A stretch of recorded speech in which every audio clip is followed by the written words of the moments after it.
feu, abonnez-vous dès maintenant à la chaîne et activez la cloche alarme pour ne rater aucun épisode de vos novellas préférés. Bienvenue à tous. Aujourd'hui, nous plongeons au cœur de l'un des épisodes les plus intenses, les plus déchirants et les plus symboliques de la série dramatique Afsar Bitiya. L'épisode 34 marque un tournant crucial. Ce n'est plus seulement l'histoire d'une jeune femme, Krishna, qui se bat pour devenir officier de l'administration publique.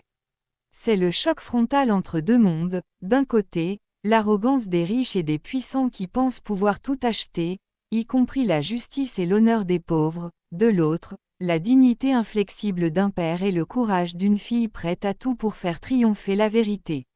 Dans cette analyse détaillée, nous allons décortiquer comment un simple piège politique se transforme en une leçon magistrale de moralité. Restez bien jusqu'à la fin, car la confrontation finale entre Krishna et Pintu Singh va redéfinir l'avenir de toute la série. N'oubliez pas de liker cette vidéo et de vous abonner pour ne manquer aucune de nos analyses approfondies. L'épisode s'ouvre dans une atmosphère lourde de désespoir. Vidyapati, le père de Krishna, a été arrêté.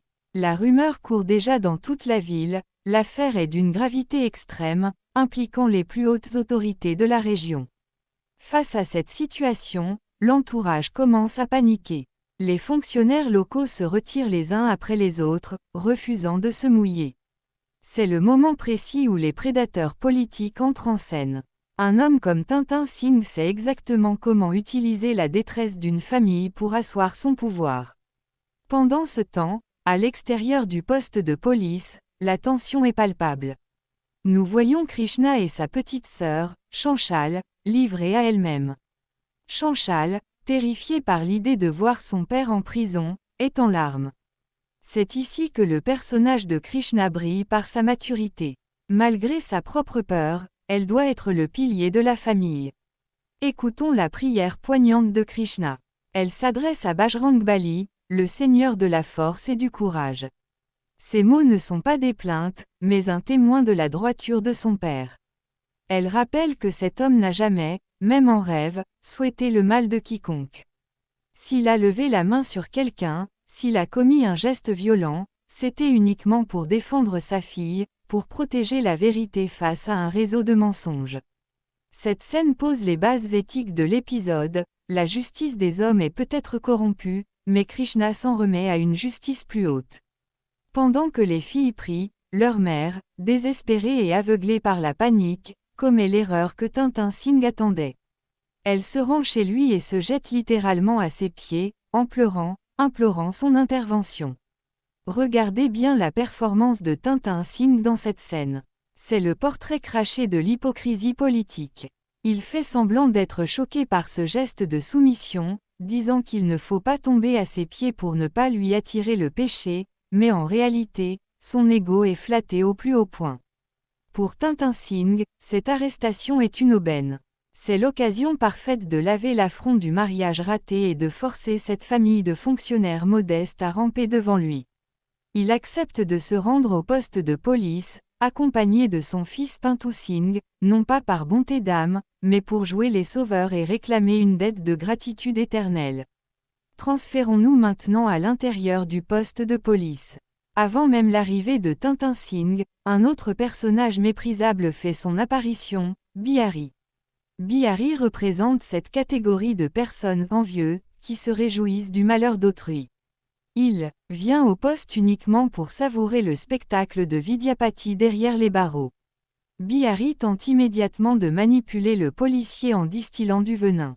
Il insinue à haute voix que Vidyapati n'est pas un homme honnête, mais un tricheur qui a falsifié des documents ou utilisé des moyens illégaux pour faire de sa fille une officier.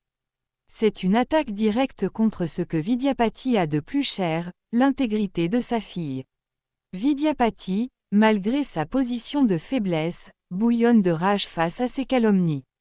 C'est alors que Tintin Singh entre, salué avec déférence par le chef du poste. Le dialogue qui s'ensuit montre à quel point les institutions peuvent être influencées par le statut social. Tintin présente Vidyapati comme son ancien employé, un homme un peu simple et stressé qui a eu une altercation. Mais le policier soulève un point technique majeur, une plainte officielle a été enregistrée directement sous les ordres du Deputy Commissioner. L'affaire est verrouillée. Cependant, le policier glisse une solution, une libération sous caution est possible si un avocat présente les papiers nécessaires, accompagné d'une solide somme d'argent. Tintin Singh, croyant avoir le contrôle total, ordonne immédiatement à Pintou d'appeler leur avocat personnel. C'est à ce moment précis, alors que tout semble s'arranger grâce à l'argent de Tintin Singh, que l'épisode bascule dans le sublime. Vidyapati intervient. Contre toute attente, au lieu de remercier son bienfaiteur, il rejette son aide avec un mépris total. Vidyapati brise le masque de Tintin Singh devant tout le monde. Il lui dit qu'il commence à jouer au politicien avant même d'être élu et lui demande s'il croit qu'il ne comprend pas son jeu. Vidyapati rappelle qu'il a travaillé 30 ans pour cet homme. Il connaît chaque rouage de son esprit, chaque part d'ombre de sa personnalité. Il l'accuse ouvertement d'avoir orchestré cette machination pour se venger du mariage. Pour Vidyapati, accepter la caution de Tintin Singh reviendrait à accepter des chaînes invisibles. Il refuse cette fausse sympathie et préfère la dureté de la cellule à la liberté offerte par son ennemi. Cette réaction provoque la fureur de Pintou Singh. Pintou, qui respecte profondément son père et ignore souvent la noirceur des complots de ce dernier, prend la défense de Tintin. Il explose de colère face à Vidyapati, le traitant d'arrogant. Pintou ne comprend pas comment un homme en prison, dont la famille est au bord du gouffre, peut se permettre de rejeter la main tendue de ceux qui viennent le sauver. Le ton monte, l'affrontement verbal est inévitable. Et c'est alors que Krishna entre dans la pièce. C'est le point culminant de l'épisode. Le face-à-face entre Krishna et Pintou Singh est d'une intensité dramatique rare. Pintou reproche à la famille de Krishna leur ingratitude. La réponse de Krishna est un chef-d'œuvre de rhétorique, mêlant un immense respect filial et une fermeté inébranlable. Krishna commence par calmer le jeu en reconnaissant les faits historiques. Elle admet que son père a travaillé pendant 30 ans chez son père, que c'est grâce à ce travail que leur famille a pu vivre, manger et s'éduquer, et qu'ils seront éternellement reconnaissants pour le soutien apporté dans les moments difficiles. Elle ajoute que sa mère est venue le voir aujourd'hui parce qu'elle avait confiance en lui. Mais immédiatement après avoir payé son tribut de respect, Krishna pose une limite infranchissable. Elle regarde Pintou dans les yeux et affirme que son père a estimé aujourd'hui que sa place n'était pas à leur côté. Elle ajoute que, peu importe qui a raison ou qui a tort, cet homme est son père, et que tout comme il ne peut pas tolérer qu'on insulte le sien, elle ne tolérerait jamais qu'on humilie le sien. Par ces mots, Krishna s'élève au même niveau social et moral que Pintou. Elle refuse de se positionner en victime ou en mendiante. Elle demande poliment, mais avec une autorité incroyable, à Tintin et Pintou de quitter le poste de police. Elle refuse officiellement leur aide. Tintin Singh, vexé mais opportuniste, saisit cette occasion pour faire volte-face. Il joue la victime outragée, soulignant le spectacle de la femme qui demande de sauver le mari pendant que la fille le jette dehors, avant de quitter les lieux de manière théâtrale en entraînant un Pintou frustré et en colère. Une fois les puissants partis, la tension retombe pour laisser place à une séquence d'une grande beauté émotionnelle entre le père et la fille. Vidyapati regarde Krishna avec des yeux embués de larmes, mais remplis d'une immense fierté. Il lui dit des mots qui résonnent comme le véritable manifeste de la série. Il lui conseille de ne jamais perdre son courage, rappelant que la plus grande force d'un être humain est sa force intérieure et son autodiscipline. Il ajoute qu'elle a prouvé aujourd'hui qu'elle a non seulement les compétences pour réussir l'examen écrit de fonctionnaire, mais aussi la force morale pour réussir l'examen de la vie. Vidyapati explique à Krishna la dure réalité du monde dans lequel ils vivent.